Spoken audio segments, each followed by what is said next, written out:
Hi, welcome back to Rajan's tutorial. Learn Hindi through Tamil in 30 days. मैं Nagarajan RBP Hindi पंडित बोल रहा हूँ. இன்னைக்கு வந்து how to read and write Hindi through தமிழ்ல சின்ன ஸ்டோரி பார்க்க போறோம். எப்பெல்லாம் சேனல் லைக் பண்ணுவீங்க, கமெண்ட் பண்ணுங்க, சப்ஸ்கிரைப் பண்ணுங்க.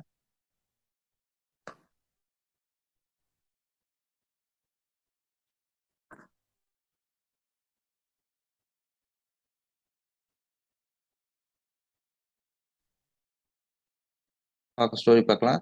एक बार தனிச்சந்த் नाम का एक सेठ था. சரிங்களா, ஒரு காலத்துல பாத்தீங்கன்னா ஒரு தனிச்சந்த்னு ஒரு சேட் இருந்தாரு. சாரி ஃபார் இன்கன்வீனியன்ஸ், இங்க வந்து சேட்டுன்னு இருக்கணும், சேத்துன்னு இருக்கு, பட் சேட்டு தான் மீனிங். वो बहुत कंजूस था. சரிங்களா, அப்படின்னா ரொம்ப கஞ்சமா இருந்தாரு. उसके पास कोई भी नौकर ज्यादा दिन तक नहीं टिकता था, क्योंकि वह काम पर रखने से पहले नौकर के सामने 3 शर्त रख देता था.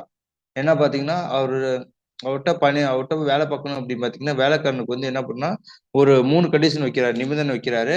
அதனால வந்து எந்த ஒரு வேலைக்காரனும் வந்து அவரோட வந்து ரொம்ப நாளா தங்க முடியாது. जिस जिसको कोई भी पूरी नहीं कर पाता था அப்படின்னா யாராலும் சாதிக்க முடியாதா இருந்துச்சு. एक दिन मदन नाम का एक लड़का सेठ के पास नौकरी मांगने आया. சரிங்களா, அப்ப பாத்தீங்கன்னா ஒரு நாள் மதன்கிற ஒரு சிறுவன் வந்து சேட்டு வந்து வேலை கேட்டு வந்தான். वह सेठ से बोला वह बहुत दूर से आ गया. சரிங்களா, அவரு சேட்ட சொல்றாரு, சேட்டு கிட்ட அவர் ரொம்ப தூரத்துல வந்திருக்கதா சொல்றான் அந்த பையன். इसलिए उसको कुछ दे दे. எனவே அவருக்கு ஏதாவது கொடுங்க மாதிரி சொல்றாரு. सेठ बोला ठीक है, मैं तुमको नौकरी पर तो रख लूंगी, लेकिन मेरी 3 शर्त है. ஒன்னு சேர்த்து என்ன சொல்றேன், நான் உன்னை வேலை வைக்கிறேன், ஆனா எனக்கு 3 கண்டிஷன் இருக்கு அப்படிங்கிற 3 கண்டிஷன் சொல்றேன், அதை ஃபாலோ பண்ணுங்க மாதிரி சொல்றாரு.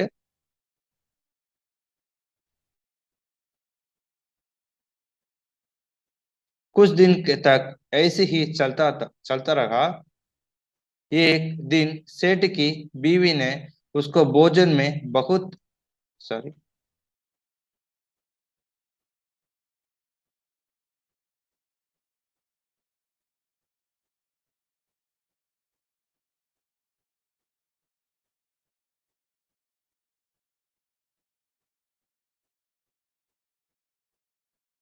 मदन ने शर्त पूछी. सर मदन வந்து நிபந்தனை கேக்குறான். सेठ बोला कि तुमको 3 दिन में ये रात में जब भी मैं कोई काम बोलूं तुमके वह करना पड़ेगा. அப்படின்னு என்ன சொல்றேன்னா, பகலோ நைட்டோ எப்ப இருந்தாலும் எந்த வேலையை சொன்னாலும் அது வந்து நீதான் செய்யணும், நீதான் கட்டாயம் செய்யணும். दूसरी शर्त तुमको दिन में केवल एक बार ही भोजन मिलेगा. ஒரு நாளைக்கு ஒரு முறை மட்டும்தான் உணவு கிடைக்குங்கிறாரு, ஒரே வாட்டி தான் ஃபுட்டு தருவேங்கிறாரு. तीसरी शर्त यदि तुम खुद नौकरी छोड़कर जाते हो तो तुमको मुझे 1 साल का पैसा देना होगा. ஸோ சரியான கண்டிஷன் வைக்கிற 3ஆவது கண்டிஷன் பார்த்தீங்கன்னா, நீங்களே வேலையை விட்டு போனாலும் எனக்கு வந்து ஒரு வருஷம் இடையில விட்டு போற மாதிரி இருந்தா 1 இயர் சேலரி வந்து தரணும், பணத்தை தர வேண்டுங்கிறாரு. மதன் சேட்டுக்கு சாரி ஷரத் மான் கயா. அப்படின்னா சேட்டோட அனைத்து நிபந்தனை ஏத்துக்கிறாரு. சேட் பகுத் கஞ்சூஸ் தான், எல்லாத்துக்கும் தெரியும். सेठ வந்து ரொம்ப கஞ்சத்தனமா இருந்தாரு. वह मदन को गोदाम से बारी बारी बोरियान लाने के कहता और दिन में केवल एक बार ही सूखा भोजन देता था. சரிங்களா, குடோன்ல இருந்து கனமான சாக்குகளை எடுத்துட்டு வந்து மதனிட்ட வந்து சொல்றான், எடுத்துருவாங்க, ஒரு நாளைக்கு ஒரு முறை மட்டுமே ஒரு ட்ரை ஃபுட் தரணும்னு சொல்லுவான்.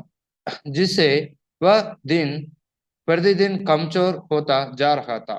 இதனால அவர் நாளுக்கு நாள் வந்து ஒரு மாதிரி டல் ஆயிட்டே வந்தாப்புல, வீக்கெண்ட் வராப்புல. ஏன்னா ஒரு நாளைக்கு ஒரு வாட்டி தான் ஃபுட் இருக்குன்னு. कुछ दिन सर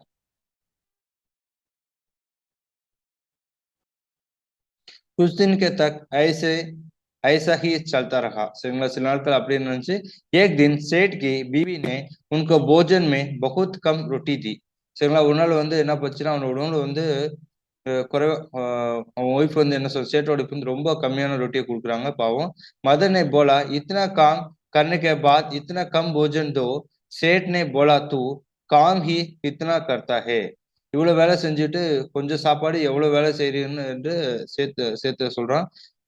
அப்புறம் என்ன பாத்தீங்கன்னா சேட்டும் இது பண்றான். அப்புறம் பாத்தீங்கன்னா सेठ ने उसको शरत याद दिलाई. சரிங்களா. உடனே என்ன சொல்ற, சேத் வந்து அவனுக்கு வந்து நிலைமை வந்து நினைவுபடுத்தினான் அந்த कंडीशंस। मदन ने अपनी माँ के कंगन कंगन बेचकर सेठ को पैसा दिए और गांव लौट आया। சரிங்களா. உடனே என்ன பண்ண மதன் அவனோட அம்மாவோட விலையெல்லாம் வித்துட்டு சேட்டுக்கு வந்து அந்த பெண்டிங் சேலரி ஏதோ வந்து கொடுத்துட்டு வர்றாரு. ஏன்னா 1 இயர்க்குள்ள போனோம்னா அந்த பணத்தை கொடுத்தான்னு சொல்லியிருக்கான். एक दिन गांव में मदन को उसका दोस्त रमेश मिल गया।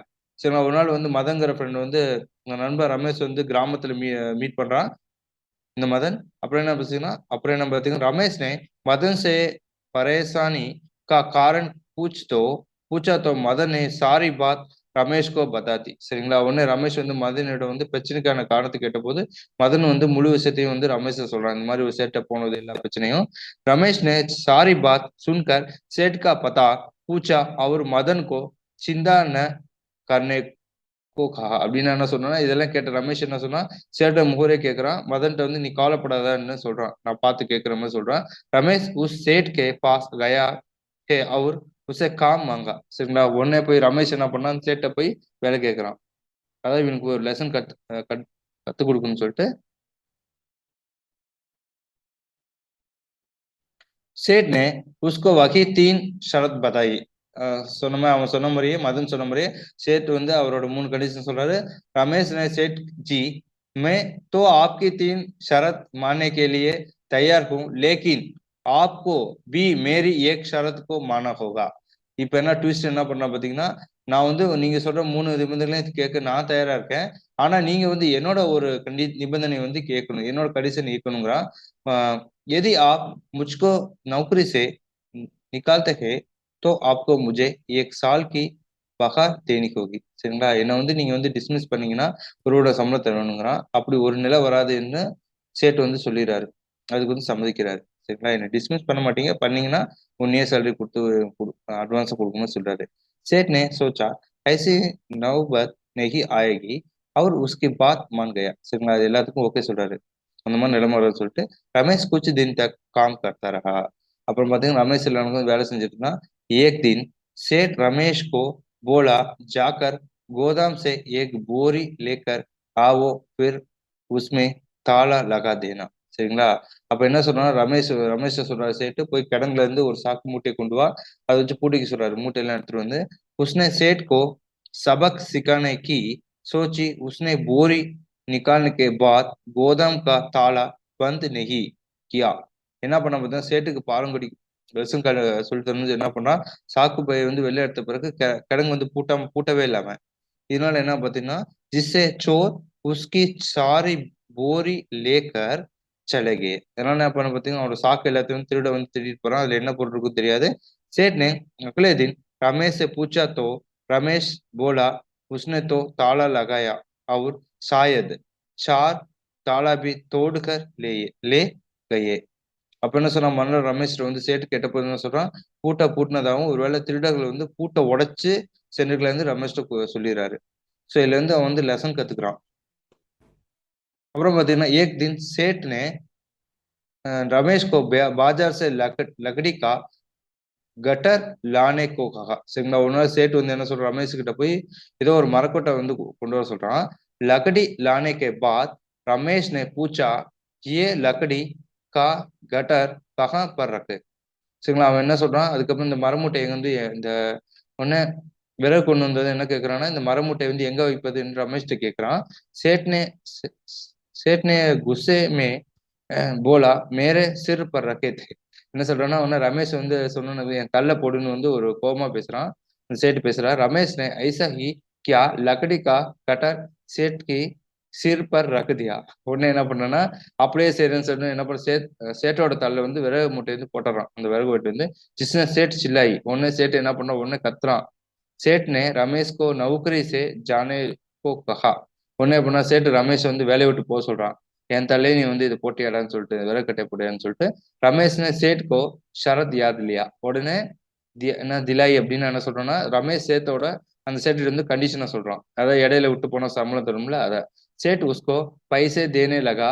तब रमेश ने सेठ को सारी बात बता दी बता बता दी कि वह अपने दोस्त मदन का बदला लेने के लिए वहां आया था। உடனே என்ன சொல்றான், என் நண்பன் மதனை வந்து நீ பழி வாங்கணும்.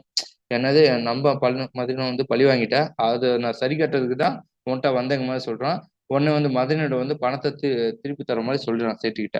அதாவது எனக்கு பணம் வேணாம், என் ஃப்ரெண்டை வந்து ஏமாத்தினில அந்த பணத்தை கொடுத்துரு. ஒரு வருஷம் இடையில வந்து சாப்பாடு சரியா போடாம அவன் வேலையை விட்டு போனது எல்லாத்தையும். உஸ்னே சேட் சே மதன் கே பைசே லவுட்டானே கேலியே கஹா. உடனே என்ன சொல்ற, சேட் வந்து மதன்கிட்ட வந்து सेठ வந்து மதனோட பணத்தை வந்து रमेश திருப்பி கொடுத்துட்டான். நீ இப்ப கொடுங்க மாதிரி. सेठ ने रमेश को मदन के पैसे लौटा दिया. रमेश ने गांव आकर पैसे मदन को दिए, जिससे मदन बहुत खुश हो गया. இதனால என்ன பாத்தீங்கன்னா, மதனோட பணத்தை வந்து கொடுத்து விடுறாரு ரமேஷ் இருக்கு. ரமேஷ் வீட்டுக்கு வந்து மதன்கிட்ட கொடுத்துறாரு. மதன் வந்து ரொம்ப மகிழ்ச்சியா இருக்காரு. இதான் வந்து இன்னைக்கு ஸ்டோரி. தன்யவாத்.